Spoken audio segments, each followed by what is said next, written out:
မင်္ဂလာပါဟုတ်စပင်းရတော့ရှေးရွယ်နော်ဘာလို့မှလဲကွာစပင်းက ရီဘောင်းလုံး ဒီပန်းလုံးမှာအများနဲ့လုံနေကြလားဒီပန်းက ဟုတ်လုံးတယ် ဒါမလုံတာနည်းနည်းကြာရတယ်နော်စပင်းကနည်းနည်းအပေါ်ပိုင်းလေးရပွားနော်အတူလဲများတဲ့အခါတော့ဘယ်ကနေလာလဲ ပုံမှုက ကော်မူကော်မူဆိုဝေးတာဗောနော်အေးဟိုဒီတိုင်းလင်းပဲလားဟုတ်ပါ ဟိုဘက်လေးတွန်လေးတို့ပေါ့ တွန်တေးလို့အဲ့ဘက်လားမရောက်ဘူးအဲ့ဘက်အဲ့ဆိုရင်လှလှလေးလုပ်ဝင်မယ်နော်စပင်းကတော့အထူးကြီးပဲညားလဲအများကြီးပဲနော်အဲ့မှာအိမ်မှာပေါင်းစိတ်ပါရတော့သုံးမှရမှာနော်အဲ့မှာစပင်းကမညှိမှာမဟုတ်ရင်စပင်းကနည်းနည်းလေးဆိုနည်းနည်းညှိတဲ့ဘက်မှာသွားတယ်နော်အဖျားလေးလည်းနှစ်ခွာလေးပြကြညက်ပြင်မယ်နော်โอเคတော့လှနေရလို့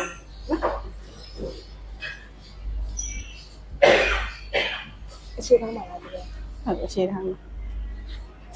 နော်